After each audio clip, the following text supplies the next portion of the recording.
We got to Martin's Robert K. Martin's theory. Okay, structural strain theory. You had not yet talked about research, No. science. No. And I briefly reviewed the stuff on labeling theory, primary, secondary deviance. Doesn't sound familiar.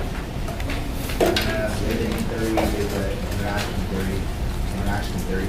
Yeah. That's all I have. And primary is the first one, secondary is succeeding. Successive.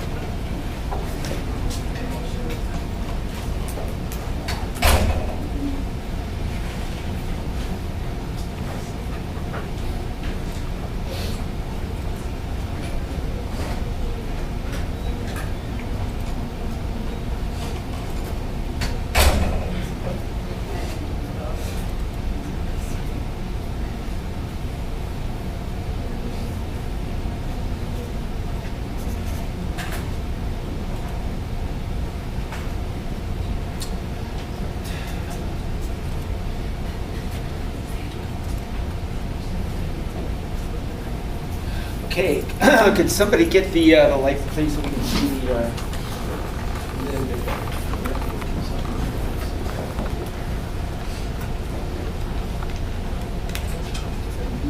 Okay, let me start off with a review of what we talked about last time, and then I'll take questions in preparation for the quiz.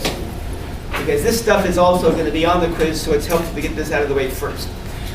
All right, so the quiz happening today goes back to anything connected to these three modern social theories. It has nothing about Marx, Weber, Durkheim, except for their connection with these theories. But it will have extensive questions out of this chart. So let's briefly go over it. Remember, functionalism grows out of Durkheim. Its metaphor for understanding society is the human body. Organs fitting together, all performing a function. The most important part of society is culture. Family, ideas in our head, values, all that kind of stuff. The strength of this theory is its focus on order and stability. It makes it blind, however. Its weakness is explanation for rapid social change and conflict. Conflict theory is the inverse. Starting with Marx and Weber, the metaphor is war. The most important part of society is power. Conflict, rapid social change is what it's focusing on. That leaves it blind to stability and order. Interaction is a Mead. I'm not testing on Mead. I will talk about him later on in about 3 or 4 weeks or so. It understands society as if it were a whole conversation. Talk, talk, talk. The most social thing real people do. And that's the key for interactional sociology. Real people together. That's what interaction is. That's why it's also a social psychology. It's also why it's considered a micro-sociology. Small groups, not big ones like the macro people of functionalist and conflict theory. Strength is explanation of the micro world, and it is a kind of social psychology. Its weakness, macro. All right, that's a big part of your quiz. Any questions on this? Okay. We've talked about crime and more generally, deviance.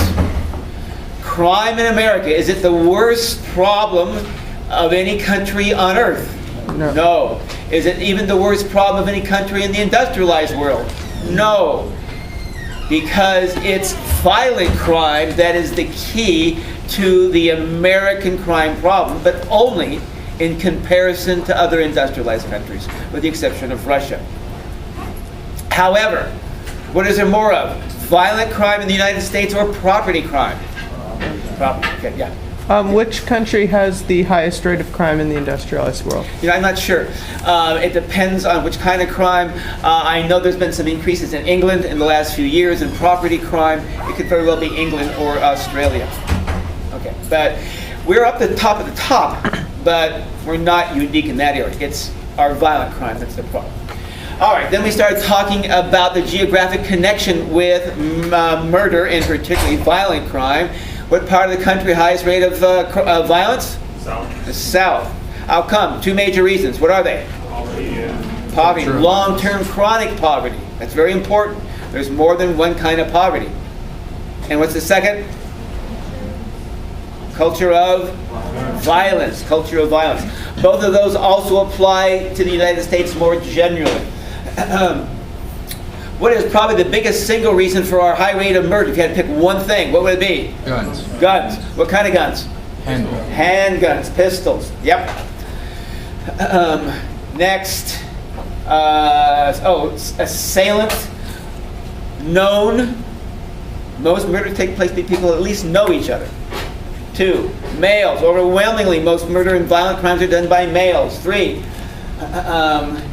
poverty. 4, ethnicity and race, strongly related to murder. Drugs, gangs, and violence, highly related. 2 major episodes, famous for it, 1980s. What was a drug? Crack cocaine. Crack cocaine. What were the ethnicity of the gangs involved in the conflict? African Americans, Latinos. 1920s. New illegal drug. What was it? Alcohol. Alcohol. What was the ethnicity of the gangs? Italian. and Italians, Jews. Irish, And Jews. Jews. How come? Poverty. Poverty. Same reason as 1980s. All right. So that was the murder stuff. Then we talked about punishment.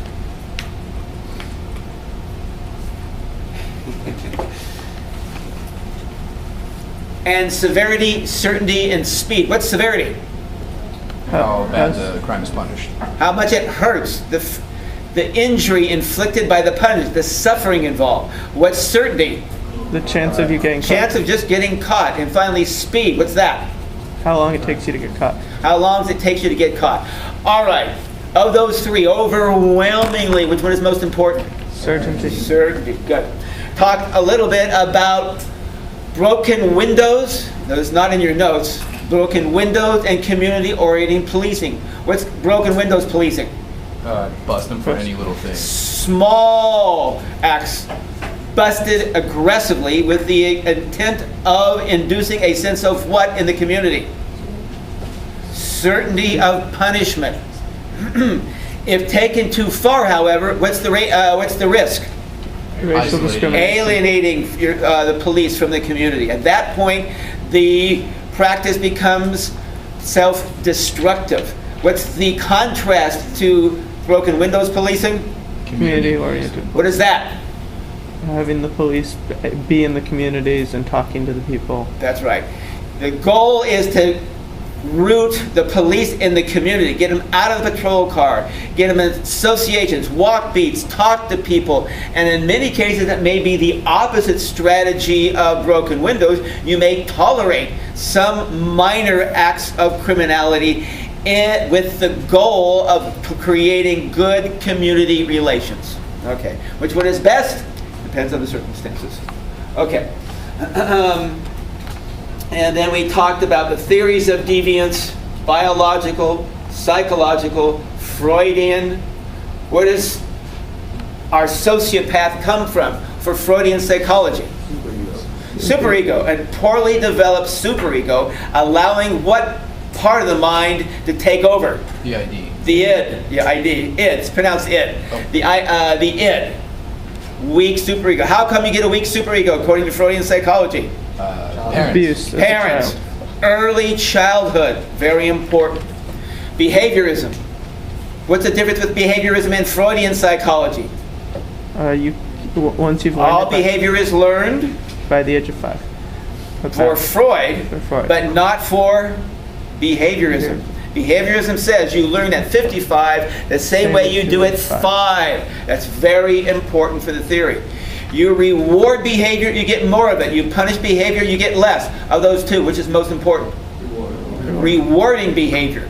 Okay, parents can reward behavior, violence, aggression, theft. But for behaviorists, what other groups can as well?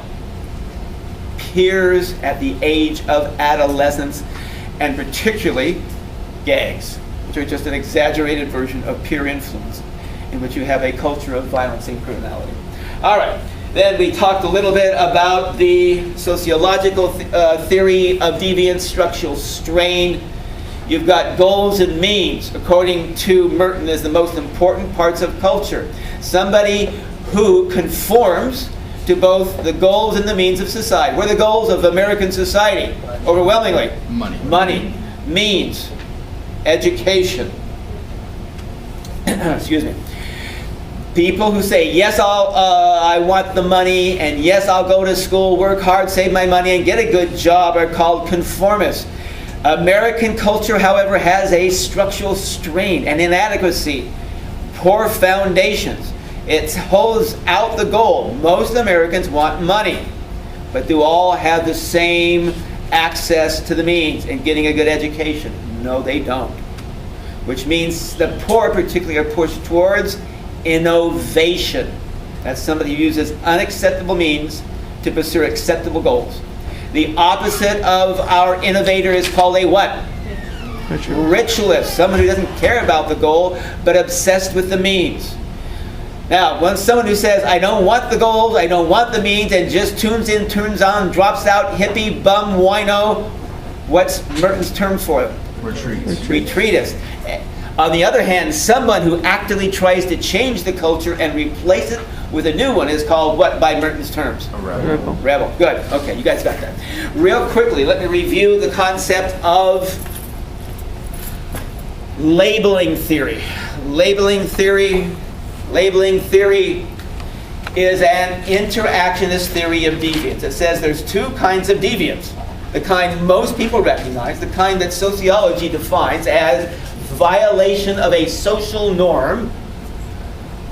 What is that called by labeling theory? If it's just the simple violation of a norm, what kind of deviance, according to labeling theory, is that? Primary deviance. Now, they distinguish, however, and say there's something much more important called secondary deviance. What is that? Continuing. Not just continuing. But being labeled. Bingo! Being labeled for it. They know, we know, you are a loser, you are a druggie, you are a slut, you fill in the blank. Again, it's talk. Real people talking amongst each other, labeling. And a process takes place where society views you as the label. We don't see into your heart, we don't see into your soul. All we know is the label. And for these labeling theorists, the irony is not only does society view you this way, but you too begin to see yourself in terms of the label. It's called internalizing the label. All right, that's labeling theory. Any questions about that? Yeah. Is it similar to what was it? The self-fulfilling prophecy? Kind of. It's sort of similar to that, except for it's being seen here not as a psychological process, but a social one. Okay. People look at you a certain way. It's the power of the group over us. It's the key for labeling theory. But not in the macro sense. In a very micro sense. People looking at your friends, your family members, your peers, begin to see you in terms of that label. So do you. Yeah. What was primary theory? Just violation of a social norm. Primary deviance for labeling. Okay.